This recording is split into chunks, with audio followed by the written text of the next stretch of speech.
Good morning, kindergarten. Let's take a look at our calendar. January, February, March, April, May, June, July, August, September, October, November, December, 12 months in a year.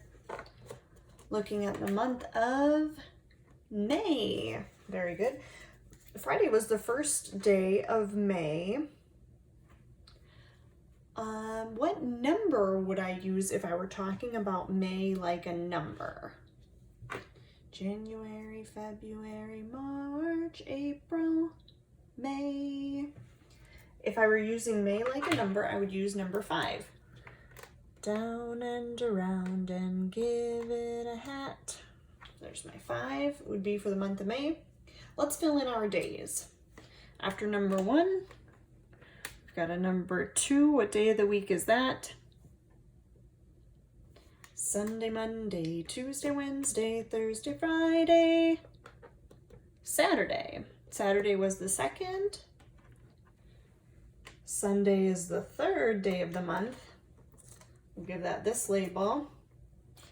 And this one is today. What number should we put in for today? Number 4. 4 for today. And we'll put this little note over here for tomorrow. Yesterday was Sunday, yesterday was Sunday, today is Monday, today is Monday, tomorrow will be Tuesday, tomorrow will be Tuesday, the 5th day of May. Very good. As we're looking at the months, or at our calendar here, some things that we're going to add. We do have a birthday to add in May. We need to put Adriana's birthday on our calendar. Adriana's birthday is on the 16th. See if you can decide what day of the week will the 16th be on. When will her birthday be? Let's start with what we know.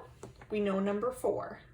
Let's go from there. 4, 5, 6, 7, 8, 9.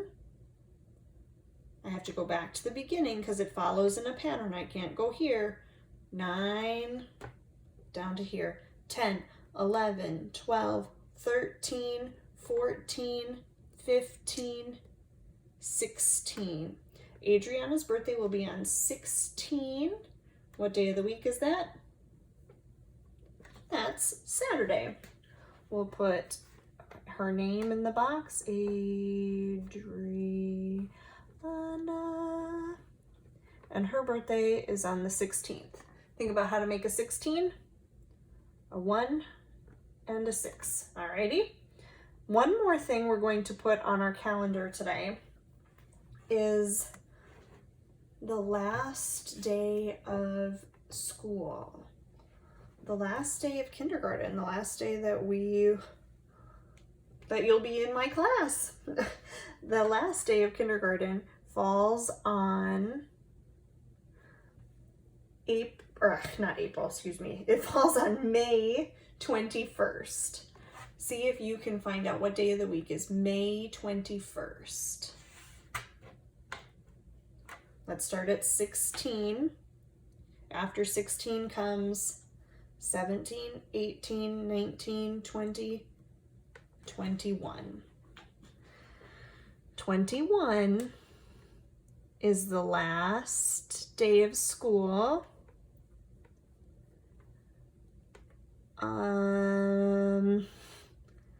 And then you'll be ready for summer break. I know for some people, it seems a little bit like summer break now as we're doing our online learning or our distance learning with our families, but May 21st is our last day of school. So when we look at our calendar, if this is the last day of school and this is today, we really don't have a lot of time left together to do all of the great things that we've been doing. There's not a lot of time left. You guys have done a ton of learning in the classroom and with your families, and you should be really proud of that. Super excited about where all the growing that you've been doing.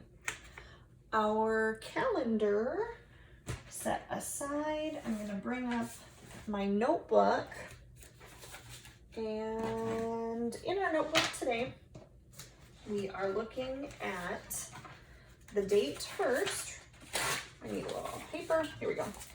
Just the date, Monday, May 4th. I've got to tell you guys a secret. When I record these videos, several videos in a day, sometimes it's hard for me to remember what day of the week we're on because I haven't been doing them one at a time every day. So I think it's hard for me to know what day of the week it is when I'm doing my videos one right after the other.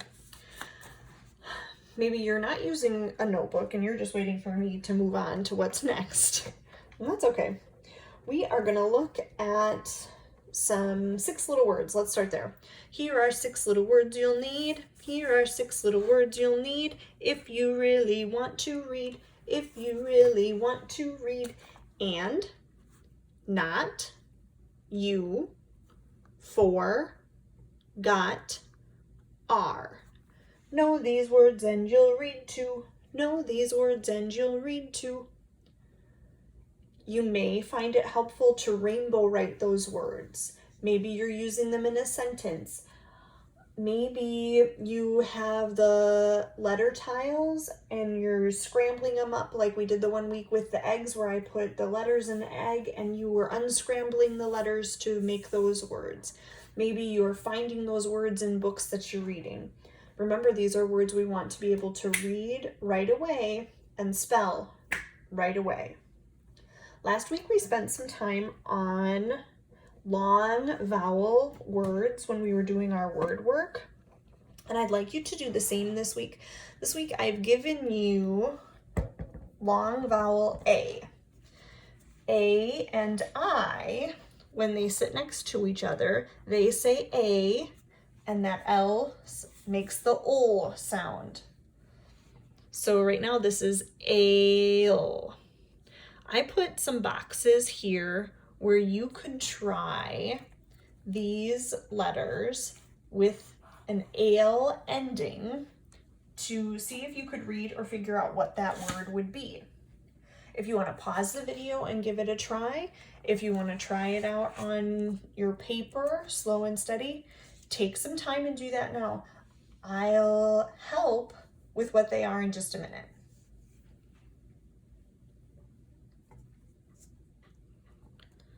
Let's try it out. We have ale.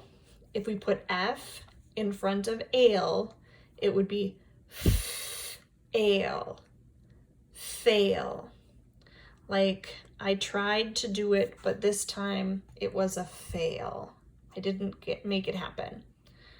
How about this one? M in front of ale. M says ale. Ale.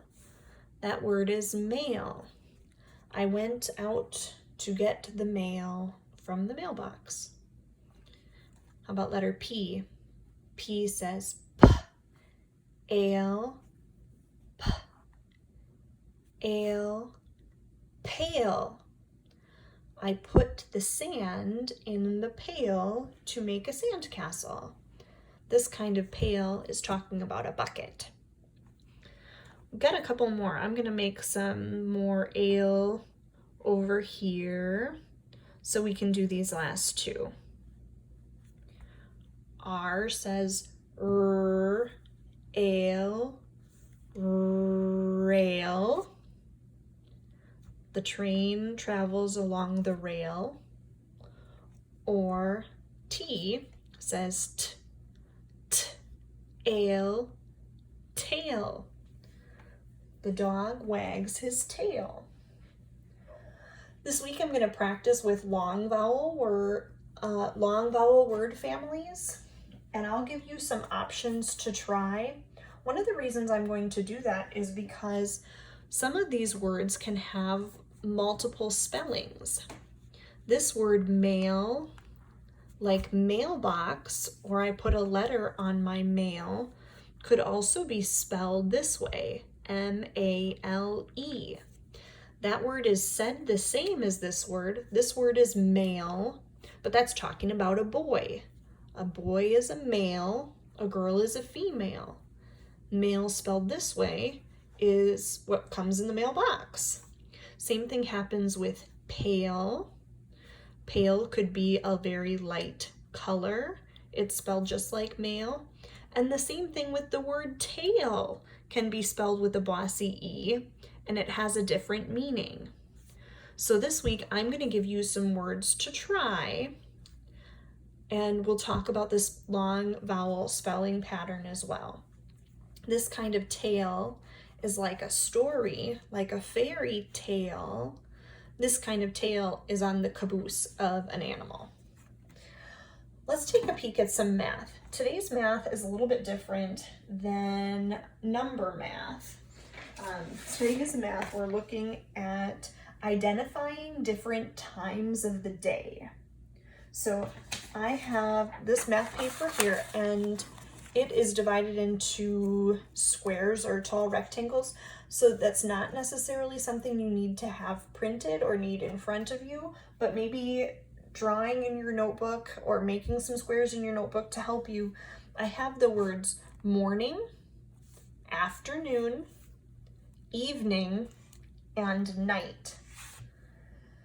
We want to identify how likely something would be to happen.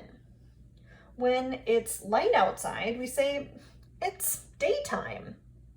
When it's dark outside, we say nighttime. Take a minute and think about what are some things that you do at night. In the nighttime. You could make a list or draw some pictures of things you do in the nighttime. I thought about making my own pictures and giving you some suggestions, but I want you to have the time to think about things you do at night. Well, when we come to school each day, or when we went to school, the school building every day, we would come to school in the morning. What are some things that you do in the morning, right after you get up? In the afternoon, this would be after lunchtime. What are some things you do, not right after you wake up, but afternoon, after lunchtime? How do you use the daytime? We can call the time when we eat dinner until we go to bed. That's usually evening. In this box, you could write or draw pictures of things you do after dinner time or after you eat supper, but before it's bedtime. There are lots of different things that happen in different times of the day. And right now, some of our schedules are probably a little bit different than we're used to them being because we're not going to the actual classroom. And that's okay. Take some time and think about when are some things that happen in the morning, afternoon, evening, or at night. On the other side, I'm just going to connect us. We've got a dot to dot working 0 through 20.